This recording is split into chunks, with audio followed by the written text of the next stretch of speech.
You have trades, we have grades. It's Fan Fiction Friday here on the Locked On Mariners podcast. Colby, hit it. You are Locked On Mariners, your daily Seattle Mariners podcast. Part of the Locked On Podcast Network, your team every day.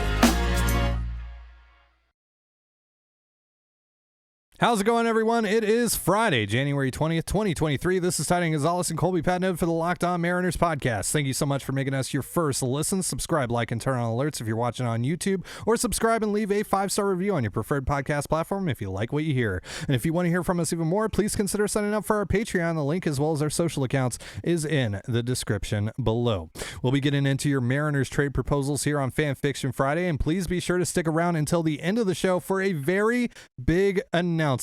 Chills. That's all I got to say. But before we get into all of that, a reminder, we're giving away a $50 Mariners gift card to one lucky listener. And if you win, but you're outside the state of Washington, you'll instead receive a $50 MLB Shop or Fanatics gift card. All you have to do to enter is subscribe to our YouTube channel. If you already have, you're already in. You're good to go. The deadline to enter is next Tuesday, January 24th at 11:59 p.m. Pacific. We will then select the winner from our YouTube subscriber list and announce it on next Wednesday's show, which is January 25th. All right, Colby, let's get into these trades submitted via Twitter from our listeners.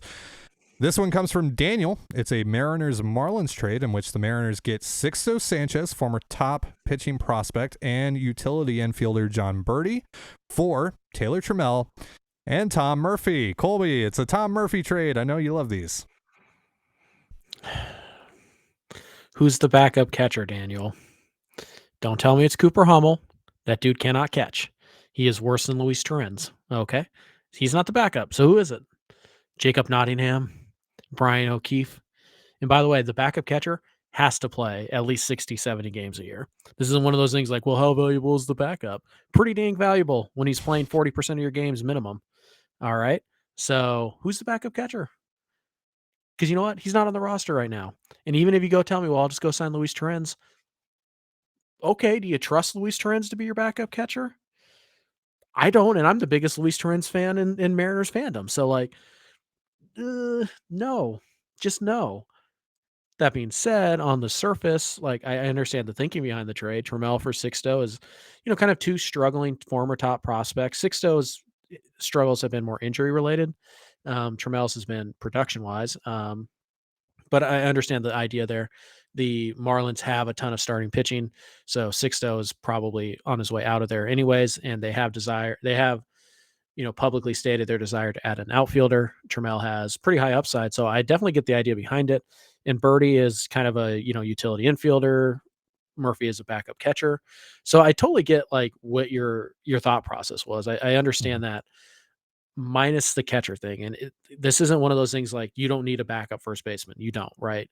This is like a fourth outfielder. Like you need a fourth outfielder. You need a backup catcher. And you just don't have one if it's not Tom Murphy. And this is one of those little things that like we probably should be paying more attention to in general, because there's a chance that Murphy's shoulder isn't 100% and he's just not the same player he was. And if that happens, you're in trouble. Now, to be fair, most teams don't have a good backup catcher. Most teams don't have a good everyday catcher. The Mariners are fortunate to have what they have in Cal Raleigh. But that's still there. So, I would just say get Luis Torrens done already. But either way, I understand what the trade thought. I understand what the process was. I think the valuation is probably a little off, but not too bad considering what we see here a lot. I just don't think that it's viable at all, because you don't have a replacement for Murphy, and you don't need Sixto Sanchez, and you don't need Birdie. You have, you have Bryce Miller's probably better than Sixto Sanchez right now, and Dylan Moore is John Birdie, more or less. So did the Mariners really get better? I don't think so. Yeah, I think these are nice luxuries, but you also are giving up a really unique luxury in having two starting caliber catchers. At least, if Murphy is healthy. Right. Assuming health. Yeah, if Murphy is healthy, then you have that, and that's a big question mark. But if the Mariners do feel that he is healthy enough to catch and do all those things, then I don't think they would even entertain this idea. Because you're essentially trading luxuries for luxuries here. Maybe not Trammell. I wouldn't consider Trammell necessarily a luxury, but you don't. This is just to say that you don't really need John Birdie or Sixto Sanchez. You don't need them. I just don't think that they would see really the value in doing this. I'll give this 52. I think it's. I always view 50 as kind of the average, right? And I think this is just slightly above average for being creative. I wouldn't do this though, but it's interesting, and I think the valuations are pretty spot on. 25. Mm-hmm. No, it's like I'll give it like a 45. Yeah. I think we're undervaluing the backup catcher. Yeah, agreed. All right, next trade comes from Stan. Stan has a deal with the Reds, Tyler Stevenson and Spencer Steer for Harry Ford, Michael Morales, and Travis Kuhn. This one's interesting. Colby, what do you think? I saw a couple of Tyler Stevenson trades. No, never going to happen. Why would you trade? Stevenson's a good player. Don't get me wrong. Mm-hmm. He's a very good player. Mm-hmm. He makes no sense for the Mariners. Mm-hmm. You're going to bench Cal Raleigh? No. Mm-hmm. You're going to bench Tyler Stevenson? No. Mm-hmm. So what are you going to do with them? I assume this is like a DH plan, right? This has to be, right? Yes, but that's doesn't even work either, because we know the Mariners are hesitant to DH catchers on their off. So you're just going to have, each guy play 81 games. So you're losing value on Stevenson and Raleigh. If that's the plan, you don't need a catcher. You don't need a starting catcher, right? And Stevenson is young enough and he's produced enough that he's going to cost a lot. And even the trade package that he's like the only good major leaguer the Reds have right now. Yeah. And even the trade package even if that made sense, like if Stevenson made sense for the Mariners roster, the trade package is too light. I think Stevenson's got 4 years of club control left. Yeah. And you're giving the Reds Harry Ford and nothing. It just it's not going to work. It doesn't fit with what the Mariners need. It doesn't address the value question of what the Reds are giving up. The trade just doesn't work, and Stevenson just is not a fit. So long as you have Cal Raleigh, because you can't have like it's kind of like with Sean Murphy, right? Like Sean Murphy's available. Should the Mariners go get him? Why? Like, how does that make the Mariners a better team? Yeah. Sean Murphy's a really good player, but it doesn't really fit. Right. Cal Raleigh is at least as good as Tyler Stevenson. They do it differently. Stevenson's more of a contact guy. He gets on base. He's a good defensive catcher. Raleigh's a power guy who's a switch hitter who works really well with his pitching staff. Like I think they're at the very least they're in the same range. And honestly, Raleigh's had a better major league career, because he stayed healthy basically this year. So I just don't think the valuation is correct. I don't think the fit is correct. So I don't see this as something they even entertain. Yeah, for all the reasons that you said, I am giving this bouncing between a 30 and a 35, honestly. Same. Yeah, I just it doesn't make sense from a Reds standpoint. It doesn't make sense from a Mariners standpoint. I'm gonna go 30. Yeah, if you had a certain plan for Stevenson, that maybe let us know, and that could bump it up a couple steps. But ultimately, you're losing value. Like real quick, I would assume that the plan here is that one of them is DHing and Murphy is the backup. Right, but again, now you're carrying 3 catchers, 3 pure catchers. Stevenson, Stevenson, Raleigh, and Murphy, they can't do anything but catch, right? So, and by the way, if your plan is to DH Stevenson, right, like if that's part of the plan, then Stevenson's not as valuable as what you're trading, because a big part of Stevenson's value is that he's a good catcher. Right. So it just and look, this is a moot point because the Reds are not trading him for this package. They're just not. They're just not. He's coming off a really good year. He's got club control. He's young. He's like their only good major league hitter right now. He's they're going to value him rather high. And I know that the Reds have the Mariners have a pretty good rapport with the Reds right now, but I don't see this at all. I don't. All right. We got more trades coming up here in just a moment. But real quick, a reminder, this episode of Locked On Mariners is brought to you by Built Bar. Looking for a delicious treat but don't want all the fat and calories? And you got to try Built Bar. We just got through the holidays, and I know my goal is to eat a little healthier this year. And if you're like me, where you want to eat healthier but don't want to compromise taste, man, I've got just the thing for you. You got to try Built. With Built, healthy is actually tasty. Seriously, they're so delicious you won't think they're good for you, which is perfect for your New Year's resolution. What makes Built Bars so good? Well, for starters, they are all covered in 100% real chocolate. That's right, real chocolate. And they come in unbelievable flavors like churro, peanut butter brownie, and coconut almond. I'm not sure how Built does it, but these bars taste like a candy bar while maintaining amazing macros. And what's even better is that they are healthy. Only 130 calories and 4 grams of sugar with a whopping 17 grams of protein. And now you don't need to wait around to get a box. For years, we've been talking about ordering your Built Bars at Built.com. Now you can get them at your local Walmart or Sam's Club. That's right. Head to your nearest Walmart today, walk to the pharmacy section, and grab yourself a box of Built Bars. You can pick up a 4-bar box of cookies and cream, double chocolate, or coconut puffs. And if you're close to Sam's Club, run in and grab a 13-bar box with our hit flavors, brownie batter, and churro. You can thank me later. And you're listening to the Locked On Mariners podcast. Thank you again for making us your first listen. Let's get back into these trades here on Fan Fiction Friday, starting with Anthony, who has this one looks really familiar. Colby, Anthony, are you a subscriber of the Control the Zone podcast on patreon.com/Control the Zone? Because Colby, I think we've talked about this deal before. Taylor Trammell and Brian Wu for Seth Brown. Yeah, 30. I think that's probably about what it would take. It feels like a little bit of an overpay for Seattle, but Ty and I are both Brian Wu guys, so Woo! Yeah. I think we did talk about this on our Patreon show. I'd give it like a 50. I think it's pretty solid. I don't know if it would cost that much. Like I would say there's a non-zero chance you can get it for Trammell straight up, just because Brown's really only had 1 year of being like a true everyday player. But he does have 4 years of club control, and Trammell does have questions. So I think this is about the right range that it would cost to acquire Brown. And if the Mariners did that, then like it would be tough for me to say that I love that deal, but like I get it, I understand it, and I think it makes sense. So I'd say like a 50. Yeah, as we talked about on our Patreon show, I mean, he's an average-ish defender in a corner spot. Mm-hmm. He's actually like his worst spot has been first base, oddly enough, but he can stand at first base, which is something that you and I have said is something that the Mariners could use, someone that can play first base here and there, especially if the inevitable Ty France injury comes around. And this is a guy that he crushes right-handed pitching.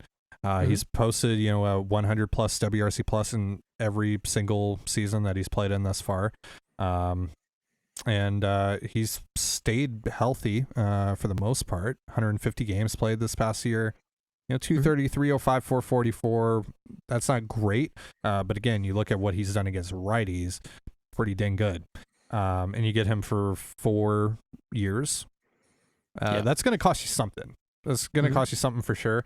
And I think Wu, like the range of Wu and Trammell is pretty much the perfect spot for Brown. That's about as far as I'm willing to go on Seth Brown. So considering we've already talked about this, you don't get much of a bump in grade for creativity. I'm sorry, but I'll give you a 55 because I think it's pretty on the money. All right, let's move on here to Randy. Randy has the Mariners getting lefty reliever Joe Mantiply from the Diamondbacks for Perlander Baroa and Spencer Packard. Colby, your thoughts? Not nearly enough for Mantiply. Also, I would be worried, like, am I buying high on Mantiply? Probably. Again, not that I would happily give up Baroa and Packard for him, but agreed. There's probably a pretty good chance you're not getting the guy you think you're getting. But even at that, I don't think that the Diamondbacks do this. There's really no reason for them to. It appears, at least on paper, that the Diamondbacks are trying to improve this year. At the very least, we know they're not tearing it down or anything like that. And that's kind of what this trade would be. It's kind of a rebuild type of move, but yeah, I just don't see Arizona doing this. It's only part of it is because I really don't like Prelander Baroa all that much. But Damn, I Colby don't hates Prelander Baroa. Confirmed. Yeah, I have him one spot lower than Ty does in our prospect ranks, but I hate him. Sure. No, By I the just way, I just prospect week coming up soon. Yep. We're gonna be doing it. Mhm. Yep. I would say next week, but You'll see. You guys will see maybe- at the end of the show. give us 10 minutes and you'll see. Our plans got a little derailed, and for a good reason. For a very, Yeah, very we good actually reason. haven't discussed how that's going to work, but we'll get to that later. It's not important right now. Yeah. I just don't think that the Diamondbacks are going to entertain this. I think even if they were going to trade Mantiply, it'd probably be. I bet they asked for like Emerson Hancock or something like that, and that's just not happening. So Yeah. I'd give it like a 40. Mantiply is coming off of a really nice year. I believe he was an all-star. He was their all-star this past year. Lefty. And I know you guys really want a lefty in this Mariners bullpen. He averaged a little over a K per nine. Didn't walk anyone. He walked under one guy per nine, which is pretty wild. In 60 innings pitched, no less. 2.85 ERA, 2.83 FIP, 2.52 xFIP. He was really good. He was worth 1.2 F4 on the year, and he was pretty good in 2021 as well. 39 and 2/3 innings pitched, 8.62 Ks per nine, 3.86 walks per nine, 3.40 ERA, 2.94 FIP. Yeah, it's just you're gonna have to pay more than this, and at that point, I don't, because like you said, I feel like I might be buying a little too high here on Joe Mantiply. I don't think his 2022 numbers are who he actually is, and so yeah, I don't feel particularly great about that. So I'll go 35 on this. All right, next trade comes from Ham Swaggerty 69. Tigers gets Jared Kelenic, Brian Wu, and Michael Morales for Austin Meadows and Jason Foley, who is a right-handed reliever. So we've talked about Meadows on our show, but this is too much. Even with the inclusion of Foley, who I think has like 6 years of club control. Foley's just like he's had a good, he had a good year this past year, but he doesn't strike guys out. He's just a dude. He's a mid-leverage reliever. And Meadows has 1 year left, and nothing against Austin Meadows, but he is coming off of a year where he's dealt with some mental health issues. He's dealt with some injury issues. I just don't know where he's at. There isn't really any certainty there with Meadows. So good hitter who would certainly, help. This is way too much. Yeah, Foley is Pitt Murphy, only statistically worse. So Foley doesn't really help you that much, because we talked about this on Wednesday's show. As we record this on Wednesday. But the Mariners we're wearing bullpen, the same clothes. Yeah. The Mariners bullpen is pretty much set, we think, more or less. And the guys who might be able to push into this bullpen are probably better than Foley. So he doesn't really add much to this deal. So what it really comes down to is it's Kelenic, Wu, and Morales for Austin Meadows. It's a gross overpay. Yeah. Meadows doesn't really help you defensively. He's a DH only, which fine, whatever. That's kind of what the Mariners need right now. And he can play left field or right field without crushing you. So I think Meadows is a good target. I just think he's got 2 years of club control left, and you're giving up 5 years. 2 years? Yeah, but you're still giving up 5 years of Kelenic, 6 years of Wu, and 6 years of Morales for 2 years of a 115 WRC plus guy coming off of injury. Yeah. No, it's an overpay. Yeah, so I'm open to the idea of Austin Meadows, just not for this at all. 35 for me. Yeah, I'll go 30. It's a pretty drastic overpay. Yeah, it's a lot. That's a lot of stuff. All right, Colin has the Diamondbacks getting Tyler Locklear, Chris Flexen, and Travis Kuhn The Mariners get Christian Walker. This is too little, I would say, for the Diamondbacks. I also, frankly, I don't know what the Diamondbacks would really want with Chris Flexen. I know they're weird. I know the Diamondbacks are really weird, so maybe they would want Chris Flexen, but I from the outside looking in, I have no idea how that would make sense and how that would add any sort of value to the steal for the Diamondbacks to give up one of their better hitters. Right. And Locklear is someone that you and I are both fairly low on, lower than I would think, a lot of prospect outlets are. So as a leading piece, he doesn't do a lot for me here either. yeah, I mean, Locklear's ceiling is probably Christian Walker, and Christian Walker is good now. So why would the Diamondbacks do this? Flexen, I'm going to guess Colin's idea is that's kind of offset salaries because that's the only thing I could see that makes sense. Sure. And every organization has a Travis Kuhn in their system, so he's not really going to add much value. So essentially, it's Locklear for Walker. Why would I trade Walker now for? And by the way, a chance? Travis Kuhn, teams could have drafted him in the Rule 5. Right.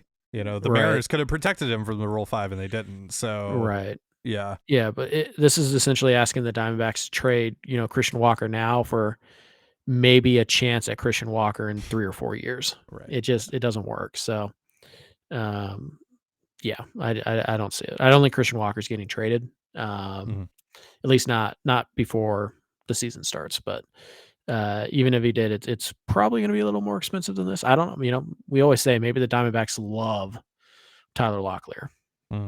We don't know, but based on what we know right now, I'd give this one like a 35. It's just it's too light. Now, if Mariners traded Ty France for Pablo Lopez, Christian Walker could become an option there. No, I'm gonna go 30 on this one. This isn't even a conversation starter, I think, for the Diamondbacks. Yep. All right. Next trade comes from Big Bat 96. Sent this one last week, but there was no fan fiction Friday. Taylor Trammell and Prelander Baroa for Yandy Diaz.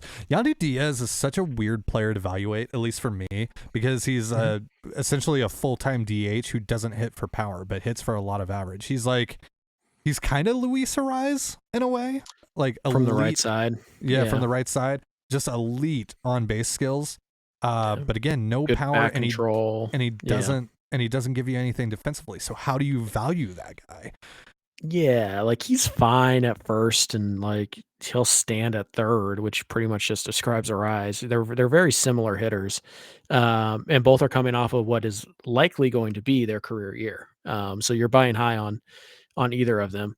I think the problem here is I do think that the Rays would be open to trading Yandy. I don't think they're trying to, but I think they're open to it. Yeah. The issue here is that what you're offering are 2 40-man guys. And the Rays are one of the few teams in the league that have massive 40-man issues every single year. So they'd have to kick somebody off of their 40-man to accept this trade. And do they really want to do that for Trammell or Baroa? Probably not. And also, we know Trammell struggles. They're pretty prolific right now. I think Trammell is kind of a proof of concept right now. Like he has to go out and he has to hit at some point before he's going to have much trade value. And Baroa is just a reliever. Now the Rays are a little weird, so you can't ever just dismiss anything offhand. But this I don't see them doing because again, you have to add both of these guys to your 40-man. So not only are you trading Yandy Diaz, you're trading essentially somebody else off of your 40-man to add these 2 guys. And I just don't think that they would be willing to do that for either of them. So Sure. I think it's too light. I think, Yandy is an interesting get if you can go get him. But he's certainly not like the ideal fit. He's a right-handed hitter. There's not much power. He has versatility, but not really. I think, if you're looking for a race hitter who might make sense here, I think Isaac Paredes makes a little more sense. But yeah, I don't see the Rays being, maybe. Yeah. I don't see at least Paredes has some major league success though. Sure. So yeah. But yeah, I think they're interested in trading, or I think they're open to trading any of those guys. I just think that what you're looking to, if you're going to try and put an offer together, I think they're going to come to you and be like, let's talk, Lazaro Montes, guy we don't have to put on the 40-man for a couple of years, has huge upside. And I think I think that's probably fair for them to ask. I wouldn't do it, but I think it's probably fair. Yeah, or if you had more depth in your bullpen, I'd be open to talking like Paul Sure. Sewald and something. Sure. Like I said, Yeah. the Rays are creative. So is Mhm. Jerry. That's why they've made a couple trades in the past 5 years, but Yeah. uh, they're both creative. So I don't want to say that it's definitely not going to happen, but I don't think it's going to happen for that trade package. And I think the Yeah. 40-man concern is actually a bigger part of the reason why. Yeah, So if the Rays didn't have the 40-man crunch and they weren't competing, like if they were a bad team selling off, I think this would be close-ish. I think you still have to give more than what you're offering Right. here. But yeah, in terms of where the Rays are right now, where the Mariners are right now, this I'll give it a 40, but I don't think this gets it done ultimately. yeah, because of the meh nature of Yandy and his fit here, Yeah. and the issues with the 40-man. I think the most I could give it is probably a 40. But Yeah. again, the Rays are weird, so who Who knows? knows? Who knows? All right, last trade of the day. It's a pretty big one. It's another Marlins Mariners one. This one comes from Nate. Marlins receive pick number 30, Jared Kelnick, Emerson Hancock, and Matt Brash for Jesus Sanchez and Edward Cabrera. This is a big boy. This is a big boy, Colby. What do you think? It is one of the worst trade-off. No, I'm joking. Yeah, it's a big one, right? Yeah. I think it's an overpay, but I also think it doesn't really make sense for the Marlins all that much. Like Sanchez is a starting outfielder. The Marlins are looking to collect outfielders, not trade them away. And Cabrera is interesting, but he does have 6 years of club control. He's been a little hit or miss at the big league level. So when you look at what the Mariners are giving up here, Matt Brash is a huge piece of this bullpen. He's going to help them this year. You can't say the same for Cabrera. I mean, you really can't. And by the way, Bryce Miller, honestly, is a better pitching prospect than Cabrera. So is Cabrera even like the next guy up? I don't know. So how much value does that have? Sanchez is interesting because he's a lefty. He can play, all three outfield spots. He didn't have a great year last year. I think he posted a 93 WRC plus, but he's a useful fourth outfield type of piece. But that is what if the cost of that is Jared Kelnick, Emerson Hancock, and a comp round B pick, or a pick, it's too much. It's a drastic overpay for two guys who are interesting, certainly, but neither of them have enough of a track record that I can guarantee they're going to help me more this year than Brash or Kelnick. And then on top of that, I'm giving up, the second best pitching prospect in my system who still has, number 4 written all over him, and a top 30 pick, first round pick, essentially. It's a drastic overpay. Yeah, my question here, my first question reading this is, why do the Mariners need to do this? Yeah. Because, Sanchez, again, regressed this year. I mean, there's a ton of talent, ton of upside, not denying that. Ton of upside there with Cabrera as well. But neither of these guys are consistently producing at the major league level. Same as Jared Kelnick. Right. And I already have Kelnick. And he, right now, is penciled in as a part-time starter for me. On top of that, I'm taking away a big piece of my bullpen in Matt Brash.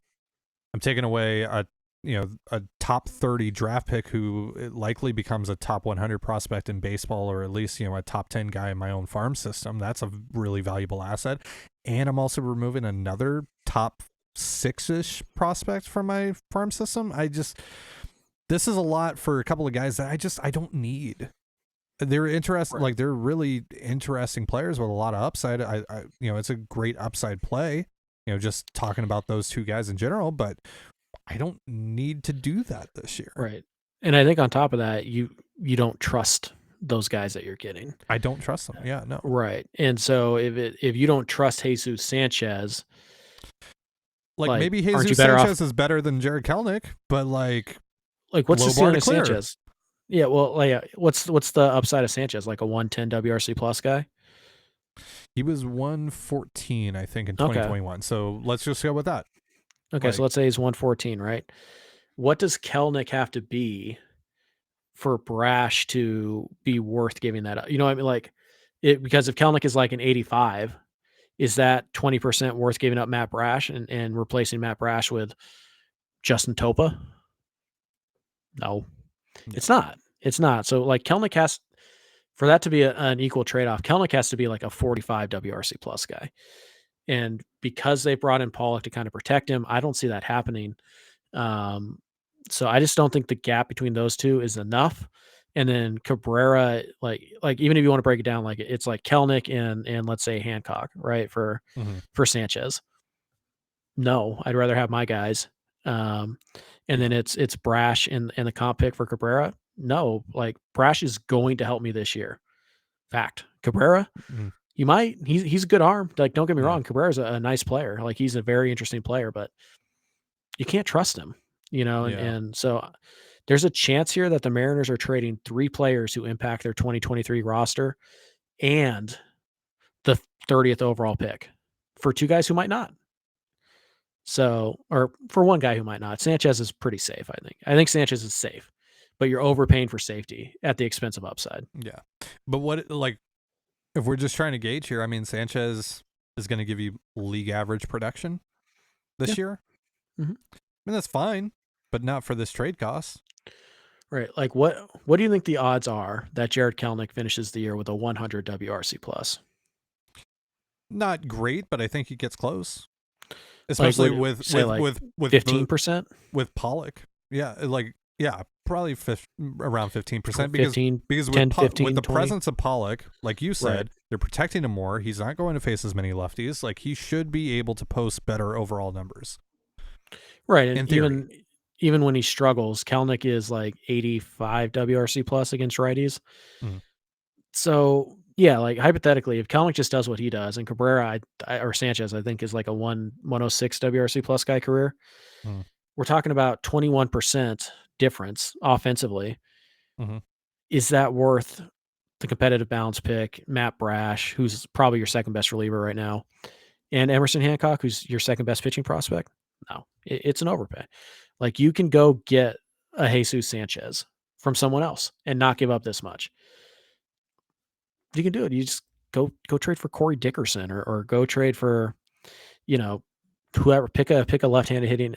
Go sign Robbie Grossman. Like, you can get Cabrera. I think Corey Dickerson signed, by the way. He did, but I'm talking about like in July.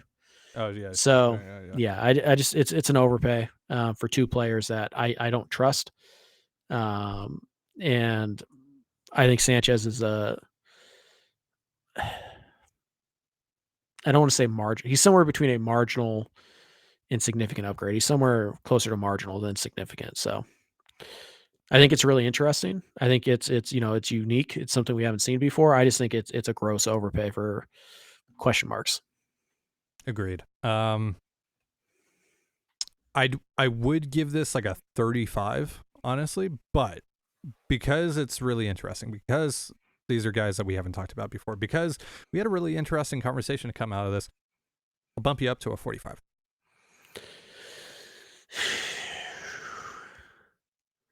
42 and a half. He wanted to be different. Yeah, look at him. 42 and 5/8. Okay, I like that. Yeah, 7/16. We should start doing decimal points. 42.333333337. Whoa! Didn't see that coming. Yeah. All right, let's waste no more time. Well, let's tell the folks what we're up to. I forgot we were doing that. yeah. Well, I would have cut that last conversation a lot shorter. Because we're recording on Wednesday here, so it doesn't feel like we should be talking about this yet, but we are talking about it. All right. So if you saw on Twitter on Tuesday night. Yep, Tuesday night. So last night for us, but 3 nights ago for you guys. We tweeted, we are up to something, and that there is an announcement coming on Friday. So here we are. Joining us next week on the Locked On Mariners podcast is a certain president of baseball operations for your Seattle Mariners. Yes, folks, chills. Jerry DiPoto is joining the Locked On Mariners podcast. Let's go. Come on. Yes. Right? Yep. I think we are running something down below. Leave in the comment section how long it'll take before I piss off Jerry DePoto enough that he never does our show again. Like, is the over under like 8 minutes, 7.5 minutes? I don't know, but Gonna have to keep you yeah, in check. I'm gonna have to avoid all Dylan Moore talk. just have the dump button ready to go. Like, exactly. Yeah. he's sliding that way. Click. Yeah, no, it's exciting, man. Like, Jerry's been at the top of our wish list for a long time. And we get to cross him off, and it's obviously it's the biggest interview we've done so far on the show, only because Julio won't return my text or DMs, but whatever. We'll get to that bridge later. Hey, maybe Jerry can hook us up.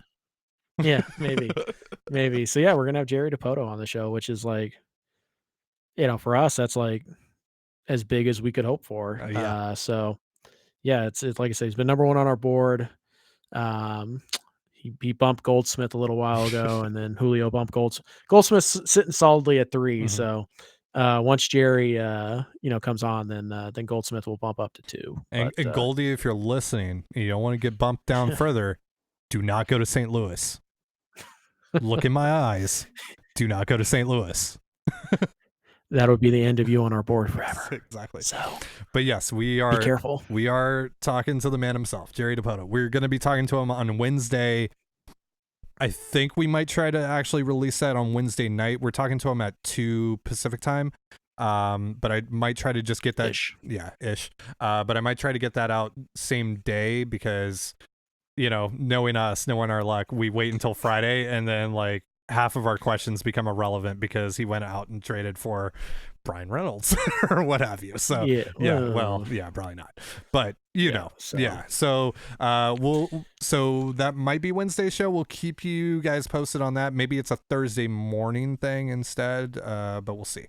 But we'll let you guys know. But yeah, we're very, very excited about this. We didn't expect this to happen. It just kind of randomly came together as of Monday and Tuesday, but here we are. Jerry DePoto's coming on the show. So sometimes when you shoot your shot, you hit your target. So that's right.